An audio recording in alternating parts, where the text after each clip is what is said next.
Summer வந்தாச்சு. What's your plan for this holiday? எங்க கிட்ட விட்டுருங்க, நாங்க பாத்துக்கிறோம். VGT holidays. GT Holidays, South India's #1 travel brand. Aadhan நேயர்களுக்கு வணக்கம். அதாவது இந்த வீடியோவில் நம்ம என்ன பார்க்க போறோம் அப்படின்னா, அதாவது ஒரு ஒட்டகம் இறந்து போயிருக்கு, அதாவது பாலைவனத்துல ஒரு ஒட்டகம் இறந்து போயிருக்கு அப்படின்னா அதோட பக்கத்துல நம்ம போகலாமா கூடாதா அப்படிங்கிறத பத்தியும், ஒரு ஒட்டகத்துக்கு இருக்கக்கூடிய சிறப்பு அம்சங்களை பத்தியும் தான் இந்த வீடியோல நான் உங்களுக்கு சொல்ல போறேன். ஸோ இந்த வீடியோ பயங்கர இன்ட்ரெஸ்டிங்கா இருக்கும். ஸோ ஸ்கிப் பண்ணாம கடைசி வரைக்கும் பாருங்க. வாங்க வீடியோக்குள்ள போகலாம். அதாவது இந்த ஒட்டகம், இந்த இனம் வந்துட்டு எப்போ தோன்றுனுச்சு அப்படின்னா கிட்டத்தட்ட 10 மில்லியன் வருஷத்துக்கு முன்னாடி நார்த் அமெரிக்கால தான் தோன்றுனுச்சு. இந்த கேமல்ஸால எப்படி பல மைல் தூரம் வரைக்கும் டெசர்ட்ல ஈஸியா டிராவல் பண்ண முடியுது அப்படின்னா, ஏன்னா அதோட பாதங்கள் வந்துட்டு குஷன் மாதிரியான ஒரு அமைப்புல தான் இருக்கும். அதாவது இப்ப ஒரு குதிரையோட கால் வந்துட்டு டெசர்ட்ல டிராவல் பண்ணும்போது அந்த பாலைவன மண்ணுக்குள்ள போயிட்டு வெளியில வரும், அப்பதான் அது புழுதியை கிளப்பும். ஆனா இதுவே வந்துட்டு ஒட்டகத்தோட கால் வந்துட்டு அந்த டெசர்ட்டோட மணலுக்குள்ள போகவே போகாது. ஏன்னா அதோட கால் வந்துட்டு குஷன் மாதிரியான ஒரு அமைப்புல இருக்கிறதுனால டெசர்ட்க்கு வெளியில தான் எப்போதுமே இருக்கும். அது மட்டும் இல்லாம இந்த ஒட்டகங்களால கிட்டத்தட்ட 3 வாரங்கள் வரைக்கும் தண்ணீர் குடிக்காம உயிர் வாழ முடியும்.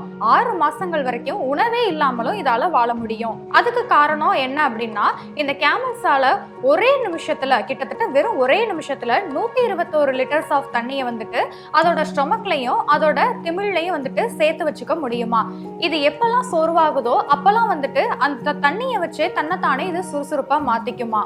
இப்போ பாலைவனத்துல ஒரு ஒட்டகம் இறந்து போயிருக்கு அப்படின்னா அது பக்கத்துல நம்ம ஏன் போகக்கூடாது அப்படின்னா, இப்போ அது இறந்து போனதுக்கு அப்புறமா அது வயிற்றுலையும் அதோட திமிழ்லையும் சேவ் பண்ணி வச்சிருக்க அந்த தண்ணி வந்துட்டு வெளியேறாம அப்படியே தான் இருக்கும். ஸோ அதுல ஏகப்பட்ட மைக்ரோ ஆர்கானிசம்ஸ் வந்து ஃபார்ம் ஆகி மீத்தேன் கேஸ் மூலமா கொஞ்சம் கொஞ்சமா வந்துட்டு வெளியே போயிட்டு இருக்கும். அதுவும் இல்லாம பாலைவனத்துல வந்துட்டு ரொம்பவே வந்துட்டு வெப்பம் அதிகமா இருக்கிறதுனால அது இறந்து போன அந்த ஒட்டகத்தோட ஸ்கின்னும் வந்துட்டு ரொம்பவே ட்ரை ஆகி கொஞ்சம் கொஞ்சமா மெலிசாகி அதோட உடல் வந்துட்டு உப்ப ஆரம்பிக்கும். அப்படி உப்பும் போது இறந்து போன ஒட்டகத்தோட உடம்புல வந்துட்டு நம்ம தண்ணி எடுத்து குடிக்கலாம் அப்படின்னு சொல்லிட்டு லைட்டா அதுல ஒரு ஸ்கிராட்ச் போட்டோம் அப்படின்னா கிட்டத்தட்ட ஒரு பாம் பிளாஸ்ட் அளவுக்கு வெடிக்க ஆரம்பிச்சிரும், அந்த ஒட்டகம் வெடிச்சிரும் அப்படின்னு சொல்றாங்க.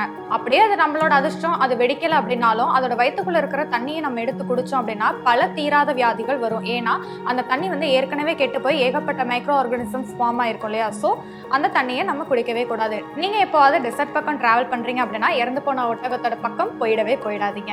இப்போ கேமல்ஸ்க்கு இருக்கக்கூடிய சிறப்பு அம்சங்களை பார்க்கலாம். ஒரு கேமலால 113 லிட்டர் தண்ணியை வெறும் 13 நிமிஷத்துல குடிக்க முடியும் அப்படின்னு சொல்றாங்க.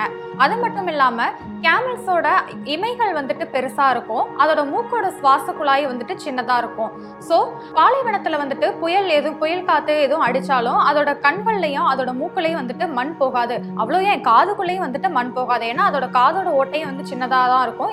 ஏன்னா அதுல ஏகப்பட்ட முடிவும் இருக்கும். அதுக்கு மற்ற அனிமல்ஸால சாப்பிட முடியாத முட்கள் நிறைந்த தாவரங்களை கூட இந்த ஒட்டகங்களால ஈஸியா மென்னு சாப்பிட முடியும் அப்படின்னு சொல்றாங்க. ஏன்னா அதோட லிப்ஸ் வந்துட்டு அவ்வளோ திக்கா இருக்குமா. அது மட்டும் இல்லாம ஒட்டகத்தோட பால்ல வந்துட்டு vitamin A, B, C, D, Eன்னு இப்படி எல்லா விதமான சத்துக்களும் வந்து அடங்கி இருக்கிறதுனால சுகர் மாதிரியான வியாதி வந்துட்டு கேமல்ஸோட பாலை குடிச்சோம் அப்படின்னா வரவே வராது அப்படின்னு சொல்றாங்க. ஸோ இன்னைக்கான வீடியோல நீங்க கேமல்ஸை பத்தி நிறைய சுவாரஸ்யமான தகவலை தெரிஞ்சுக்கிட்டீங்கன்னு நான் நம்புறேன். இதே மாதிரி இன்னும் நிறைய சுவாரஸ்யமான தகவலோட உங்களை வந்து சந்திக்கிறேன். அது வரைக்கும் உங்களிடமிருந்து விடைபெறுவது உங்கள் உதயாஸ்ரீ.